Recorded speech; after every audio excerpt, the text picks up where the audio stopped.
es tuyo. Hermanitos, buenas tardes. Es un gusto poder estar aquí. Realmente es un mes importante, ¿no? Dentro de nuestra iglesia. Desde hace algún tiempo se viene topando este tema de, como ustedes tienen ahí, basta de silencio, ¿no? Es una campaña que ha venido tomando mucha fuerza en base a la realidad que está teniendo nuestra iglesia y también en base a lo que está sucediendo en nuestro entorno, ¿sí? Para iniciar, sí les voy a invitar a que podamos nosotros ahí cerrar nuestros ojitos, podamos con mucha reverencia comunicarnos con Dios. Padre nuestro que estás en el cielo, te damos gracias, te alabamos, Señor, porque tú eres bueno, porque, Señor, tú en tu palabra has dejado muchas enseñanzas para nuestra vida y también tú nos permites, Señor, aprender más para todo lo que llega a nosotros poder ponerlo en práctica y también de esa manera adorarte y alabarte con nuestras acciones. Que tu Espíritu Santo esté presente en esta tarde con nosotros, en el nombre de Jesús. Amén.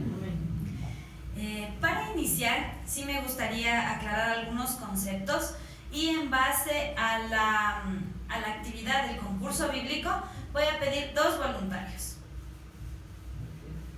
Para que ya, la idea es que, hermano Germán, alza la mano, venga mi hermanito Germán, muy bien. ¿Ya? Michelle, perfecto. Ya les voy a explicar a ustedes para qué, ¿sí? La idea es que en esta tarde quiero aclarar 2 conceptos.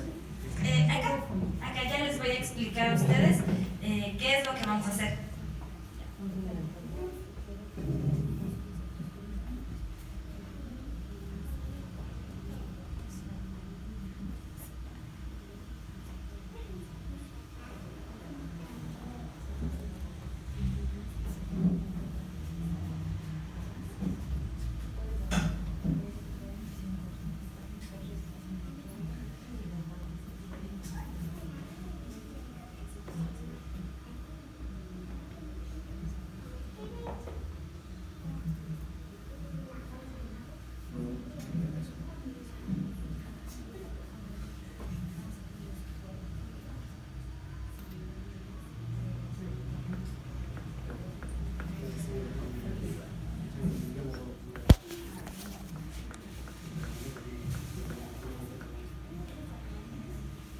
Listo, ¿qué van a hacer los hermanos? Yo vi que tienen este don, este talento de poder dramatizar, estaba viendo, poder expresarse. Ahora, ¿qué van a hacer Mishu y mi hermanito Germán? Ellos van a tratar de dramatizar, llamémoslo así, una situación, ¿sí? Una situación y ustedes van a tratar de identificar qué situación es. La diferencia es que ellos van a poder hablar, van a poder no solo moverse, ¿no? Sino también van a poder utilizar su voz para expresar. A ver, mi hermanito Germán, rapidito. Si estamos hablando de abuso, prevención, basta ya del silencio, ¿qué situación usted nos va a representar en esta tarde? Hágalo sin decir qué es. Sí, claro. ¿Sabe qué, hermana Inés? Tenga bondad usted de no me interrumpa cuando estoy hablando. Si usted sabe que a mí me molesta mucho que usted se exprese conmigo. ¿Sí? ¿Se da cuenta? Que a mí me hace sentir Superman. Yo no puedo expresarme mientras usted está interviniéndome a mí. Sí, yo estoy exponiéndome haciendo mi proyecto y usted me interviene en mi trabajo. ¿Qué le parece? Sí, la otra vez yo estoy a cargo de usted, yo soy su jefe. Y yo le voy a mandar sacando si usted me vuelve a molestar. ¿Sí me entendió? ¿Sí me entendió? Todos vieron la situación. Vamos ahora con Michelle. Vamos, Mishu, por favor, ¿qué vas a representar tú?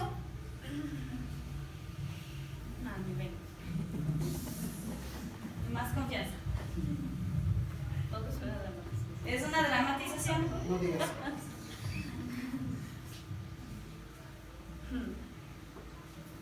Ya no me gusta tu comida.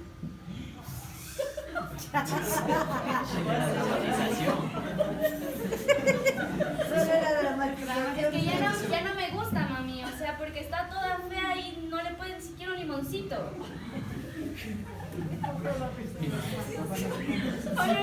Ponle limón, por favor.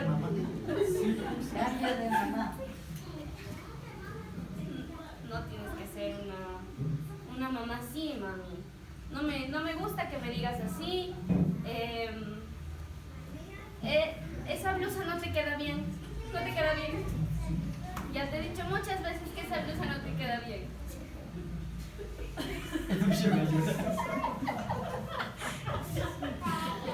Ya siéntate, mami, ya siéntate. Anda a cocinar. Ya, muy bien. Ahorita nosotros nos reímos, ¿no es cierto? Pero son dos situaciones que de alguna manera marcan una diferencia. ¿Quién me puede decir qué diferencia se ve entre lo primero y lo segundo que se dramatizó? Era una dramatización. Mi hermano Freddy. Que el uno era un jefe autoritario, violencia, y que no le importaba los sentimientos de la otra persona y se abusaba de esta persona. ¿Ya? ¿Alguien más tal vez su opinión? A ver, no sé, tal vez Andrés. El uno era, se define como abuso laboral, sí, y el otro es como igual, prácticamente abuso familiar. Porque ¿Ya? en el uno, o sea, no se respetó, digamos, el espacio y la convención entre el jefe y el empleado. Y ¿Ya? el otro fue lo que se conoce como falta de respeto a la mamá. Ya, mi hermanita que está al último, usted también levantó la mano. Lo mismo. Ya, perfecto. A ver, les voy a explicar un poquito. Mi hermano Germán tenía que representar un conflicto. Cuando él fue donde mi hermanita, ¿qué le dijo? No me gusta que me... Se quedó fría, pero le dijo que no estaba de acuerdo porque le interrumpía cuando él hablaba. Utilizó agresión o violencia tal vez de forma directa, él solo expresó tal vez de una forma inadecuada su malestar, ¿sí? Porque él le dijo, no, me gusta que me interrumpa cuando yo obviamente estaba enojado y molesto. ¿Qué pasó en el segundo caso? En el segundo caso sí hubo violencia porque de alguna manera empezó a decir, no me gusta tu comida, empezó a de alguna forma hacer sentir mal a la otra persona, ¿sí? Y hoy vamos a aclarar algunos conceptos. Lo primerito importante que quiero que tengamos en mente es que el conflicto no involucra violencia y que el abuso sí involucra violencia, ¿sí? Porque nuestro tema de esta tarde es prevención del abuso. Entonces, no se olvide, conflicto podemos tener todos, ¿no es cierto? Tenemos tener un conflicto en casa porque el esposo no está de acuerdo con la esposa, pero conversan, dialogan y se arregla la situación. Pero este conflicto puede llegar a convertirse en un abuso, ¿sí? Y ahí vamos a ir viendo un poquito en esta tarde cuáles son las características de cada uno. Muchas gracias, mi hermanito, hermano. Pero sí quiero decir que sí me gusta tu comida y está bien bonita. Sí, Micho se puso un poco nerviosa ahí representando el papel, ¿verdad? Ya. Listo, mis hermanitos. Ahora sí, una vez que nosotros hemos aclarado esto, ¿por qué es importante aclararlo? ¿Sí? Porque el conflicto muchas de las veces no involucra necesariamente una afectación emocional o un daño psicológico o físico hacia la otra persona. Pueden estar, por ejemplo, dos amiguitos en la escuela y un niño le dice al otro, no me gusta cómo pintaste, está feo tu dibujo. Y el otro niño le dice, es que tú tienes una mochila fea, a mí tampoco me gusta. Hasta ahí es un conflicto. Los niños van donde la maestra, le avisan, la maestra que va a conversar con ellos, no, mira, a él le gusta dibujar así, esa mochila le gusta a tu amiguito y se soluciona. Pero sí, mi hermanita. ¿Qué hacer cuando las maestras no hacen caso? Ya vamos a eso. ¿Qué pasa en cambio cuando entre los dos están ahí manejando esta situación y la maestra, como dice mi hermanita, no hizo nada? O tal vez hizo algo pero no lo trabajó bien y luego el niño le dice otra vez que qué feo que dibujas y le pega o le empuja. Ahí sí estamos entrando en un tema ya de agresión y en un tema un poquito más de violencia, ¿sí? ¿Qué pasa cuando la maestra o la persona encargada no hace nada? Está cayendo en un tema que se llama negligencia, que ya vamos a ver un poquito más adelante, ¿sí? Ahora, vamos a ver qué es la violencia. ¿Qué define la Organización Mundial de la Salud como violencia? La violencia es ahí sí el uso deliberado de la fuerza y también un tema de poder, ¿sí? La otra persona ejerce poder de alguna manera o alguna influencia. Puede ser porque es mayor, puede ser porque es el jefe, puede ser porque tiene una condición que le pone en ventaja contra su presunta víctima, ¿sí? Entonces, ahora, vamos nosotros a iniciar, vamos ahora con la siguiente diapositiva, Joshua, por favor, y vamos a ir viendo. Nosotros conocemos que dentro de la violencia, dentro del abuso, hay 4 tipos, ¿sí? Si ustedes no van comprendiendo, sí yo les voy a pedir que me puedan decir, Mabe, por favor, no me queda claro, ayúdame explicando, o si tenemos preguntas también va a haber un espacio para eso, porque la idea de esto es eso, poder aprendiendo y poder ir compartiendo las experiencias o tal vez haciendo preguntas para de esa manera que sea algo interactivo y no llevarlo solo como una teoría más. Ahora, el primer tipo de violencia o de abuso que se conoce es el físico. ¿Sí? Vamos a recordar que lo físico va a ser todo lo que implica el uso deliberado de la fuerza contra otra persona. Esto de la violencia física busca algo general, que es causar daño, un dolor o una lesión, incluso puede llegar hasta la muerte. Para recordarlo, como es físico, vamos a tener en mente que es el contacto y que va de todo esto: golpes, empujones, patearle, quemarle, morderle, cualquier situación que genere una lesión. Y no solamente, yo qué sé, con mi cuerpo, también puedo utilizar armas, ¿no? Armas blancas, puedo utilizar un palo, puedo utilizar cualquier situación con la que yo puedo golpear y atentar contra la víctima. Sí, mi hermanita dice, así es como terminan los femicidios o feminicidios, ¿verdad? Así es como terminan. Pero bueno, eso es, ya vamos a ir viendo, eso es un tema más complejo que simplemente ir al abuso físico. Entonces, abuso físico, como ejemplos tenemos dentro de las relaciones de los niñitos en la escuela, cuando un amiguito va a donde otro y ya no solo le molesta, sino que le golpea, le da puñetes. Alguno tal vez en su familia en algún momento vio que a un niñito o algún familiar le agredían, ¿no? O tal vez en nuestro entorno conocíamos de alguien que le pellizcaba y ya llegaba con moretones, también dentro del entorno de la familia. Aquí sí quiero hacer un paréntesis y es importante. Personalmente, no estoy en contra de la reprensión o la disciplina, ¿sí? Porque quiero dejar esto claro. Muchos psicólogos ahora mencionan, no le pegue al niño porque le trauma. Yo pienso que aquí para la reprensión hay que tener en claro, primero, qué dice la palabra de Dios, y segundo, el poder nosotros identificar cómo se ejerce este tipo de corrección a los niños. ¿Y por qué doy aquí esta pausa? Porque como estamos dentro del abuso físico y muchos de ustedes son papitos o muchos de nosotros tenemos niños en nuestro círculo más cercano, es importante identificar qué pasa si un papá reprende a su hijo sin explicarle el por qué. El niño obviamente se siente ahí sí abusado, se siente violentado y puede estar cayendo obviamente en un abuso físico que actualmente, ¿qué dice la ley, no? Y por eso mucha gente se queja, dice, a los niños ya no hay cómo ni toparles porque enseguidita denuncian. Pero hay lugares específicos donde castigar a un niño. Yo les voy a preguntar, ¿qué pasaría si yo tengo un hijo y mi hijo me desobedece, me miente? ¿Estará bien yo darle una cachetada, un puñetazo? O como decía mi hermanita, una nalgada. O sea, tal vez un tipo de ¿cómo se llama? Como por ejemplo darle con la correa, pero explicándole Justo lo que decíamos, pero hay que considerar esto que yo indicaba, conversar con el niño y nosotros tomar en cuenta dos cosas. Primero, yo soy el adulto y yo tengo más fuerza que un niño. Segundo, para cuando yo reprendo a mi hijo, como decíamos, debo explicarle el por qué le voy a reprender o qué consecuencias va a haber. Por ejemplo, si tú me mientes, mamá te va a dar un correazo, ¿no es cierto? El niño miente, ¿qué hago yo? Por ejemplo, le doy, ya le doy la palabra, antes del video, le doy por ejemplo un correazo. Obviamente yo mido la fuerza que yo tengo y cuando nosotros hablamos de nosotros poder reprender a un niño, tomamos en cuenta y le decimos al adulto, por favor no lo haga cuando usted tiene iras, porque cuando uno tiene iras, muchas de las veces ¿cómo reacciona? De forma impulsiva. En nuestro cerebro se activa todo lo que es sistema límbico, que es la parte de los instintos, la parte de defensa, la parte más...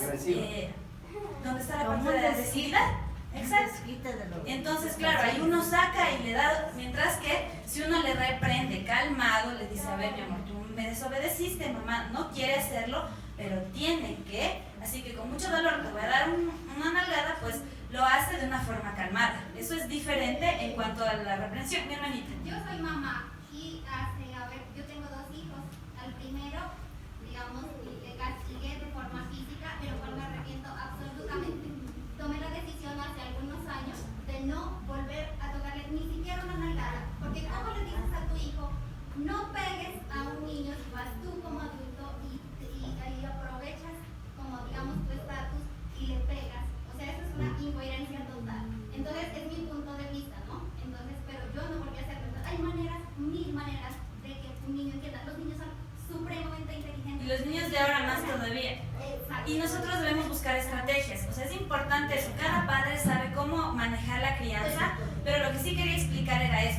sí hay papitos, en cambio, que llegan a un punto ya donde estamos cayendo en abuso, en maltrato infantil, de dar castigos excesivos, donde estamos ya generando no solo un daño físico, sino también un daño emocional. Hay casos donde sí ha habido papás que han tenido que usar la correa para reprender a sus hijos, y los hijos de alguna forma, cuando se ha dado la forma correcta, ha dado los resultados. Pero siempre cuando nosotros diferenciamos lo que es reprensión, lo que es maltrato, de lo que tal vez es dar disciplina. Sí, mi hermanita. Una cosa más, yo como mamá he aprendido una cosa, y es que a veces creemos que los niños tienen así estos deportes emocionales y se portan mal, y entonces uno cree que entonces ahora le doy duro y entonces para que aprendan. Y realmente el que tiene que aprender a controlarse y el que tiene que aprender a tratarse emocionalmente primero es uno, para poder enseñarle de esa forma a los hijos. Pero yo definitivamente no estoy de acuerdo ni siquiera con una nalgada pequeña, porque creo que eso no, y aunque nos llamen la generación de cristal y lo que sea, yo creo que esta generación que estamos criando de hijos, estamos criando hijos más empáticos, hijos un poco con más, o sea, criados, digamos, desde el amor, ¿no? No desde esa represión de que entonces ahora te castigo y ahora, o sea... Es que eso siempre es la última instancia, ¿no? Yo he visto que los papás, ¿qué es lo que usamos ahora para disciplinar? Si no me obedeces, no puedes salir a jugar. O muchos papitos, lastimosamente, no te retiro el celular, que es lo que ahora se ve más en los niños. Mi hermanita, ¿algo usted quería decir? Pero hermanita, yo pienso que eso va también con la época. Antes a nosotros los papás, y se les quitaban lo que más, las frustraciones y todo, y venimos cargando eso.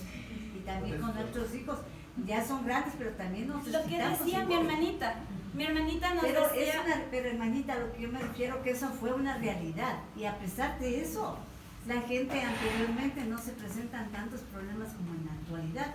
En la actualidad a los niños es prohibido toparse, pero ahora mire qué calidad de guaguas son. Yo, o sea, discrepo de la hermanita porque es mamá primeriza. Nadie tiene el manual de vida para...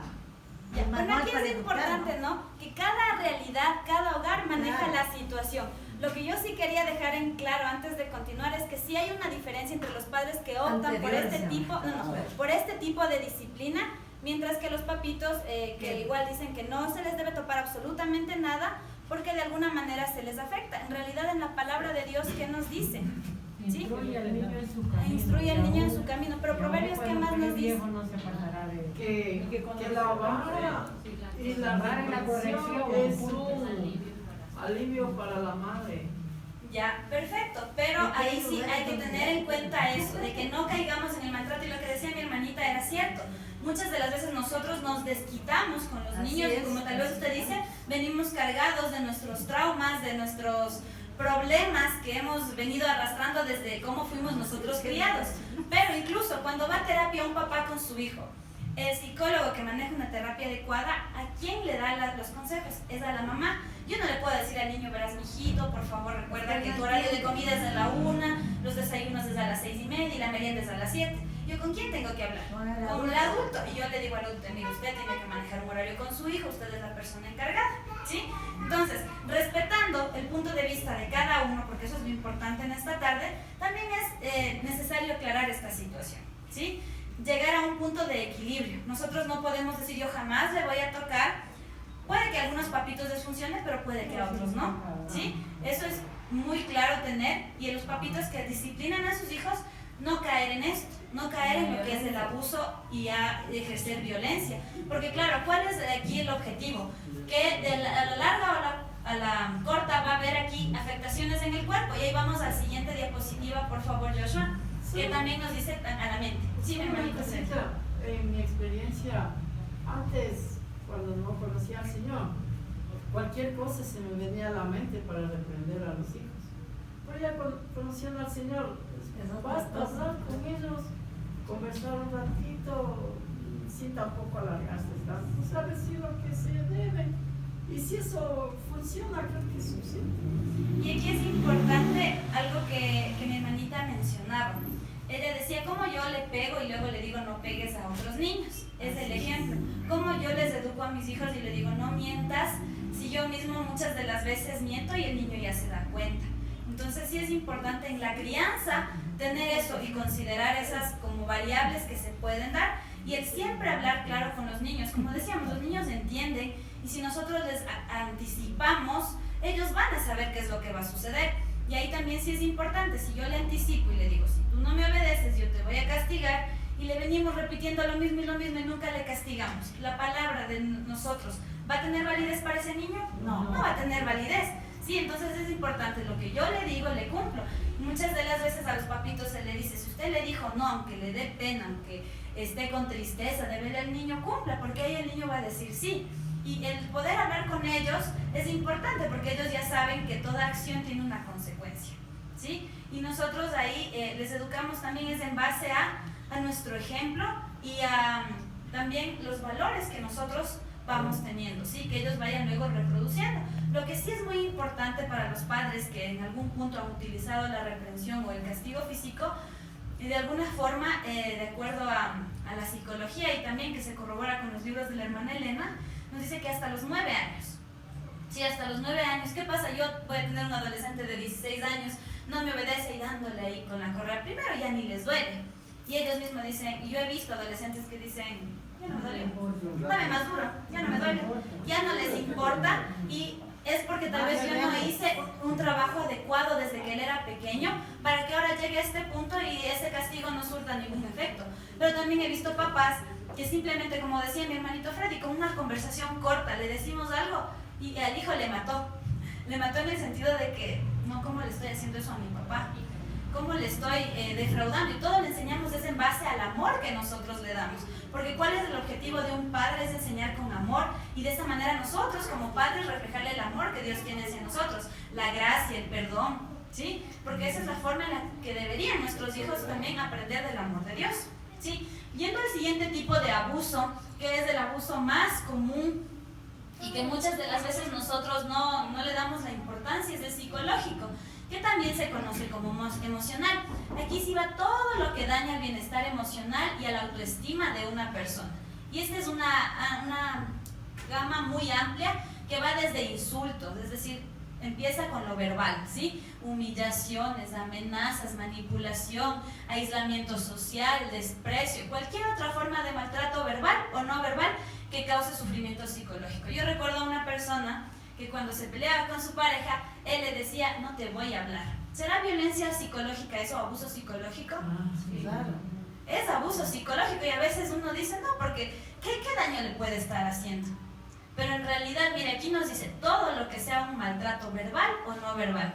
El hecho de coger y en la dramatización, Michelle, ¿qué le decía? De alguna manera estaba yendo a afectar la autoestima de la mamá, al decirle, no me gusta esto, qué feo que está esto, ¿sí? Tal vez no lo hizo como se ve en la realidad, porque en la realidad no es que nosotros estamos tranquilos, en la realidad hay muchas formas que al expresarla generan daño tan solo con mirar a la persona. No sé si ustedes han visto cuando hay parejas, ¿no?, que están tal vez discutiendo, estamos en algún lugar y él solo le regresa a ver a ella, ¿no?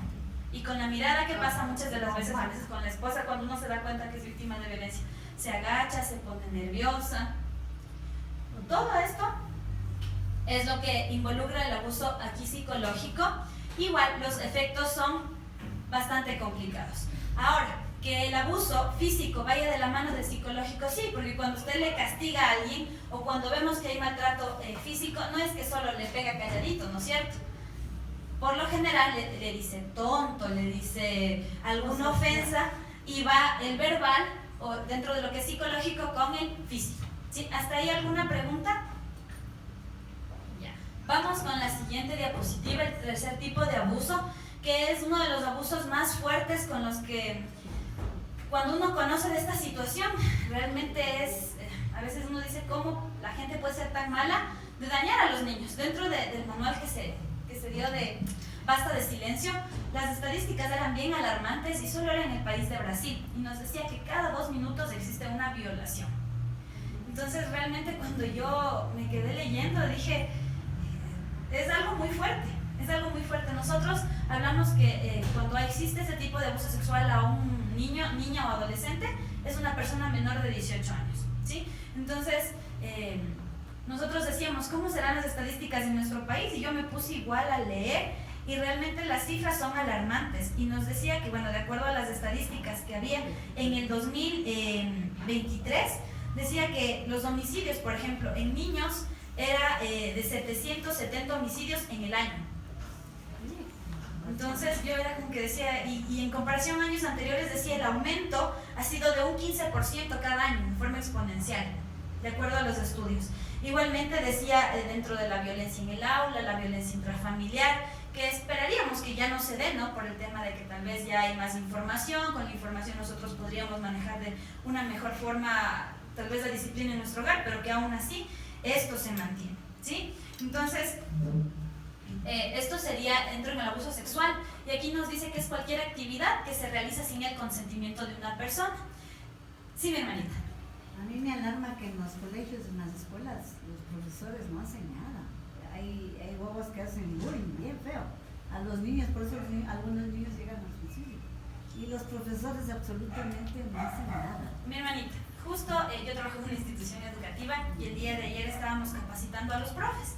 Nosotros todos los años manejamos un tema que es rutas y protocolos. Y este año se nos ocurrió, ¿no? Con mis compañeros, somos 7 psicólogos en la institución, porque sí es bastante grande, quedamos en que vamos a trabajar en grupos de máximo 15 personas, para que no sea la charla grande a todos y que no se haga nada, porque como usted dice, sí es desesperante el ver que a veces sucede y que muchas de las veces no se hace nada, o que tal vez cuando se hace y se llega a la siguiente parte, que es la familia, es donde uno se estanca, porque nosotros también tenemos a veces límites hasta dónde poder llegar y poder ayudar. Pero ¿cuál también es el objetivo de esta charla? Que si nosotros conocemos y vemos a alguien que está pasando por una situación, nosotros sepamos cómo actuar o qué hacer, ¿sí? Entonces sí es importante, aquí dentro del abuso sexual, es necesario que nosotros tengamos en cuenta que es una gama muy grande de situaciones. Hubo un tiempo que yo pude trabajar en una institución rural y yo recuerdo que una niña vino y nos comentó un caso de presunta violencia sexual. Nosotros siempre manejamos el término presunto porque a pesar de que tal vez está corroborado no podemos aseverar por el tema de las leyes.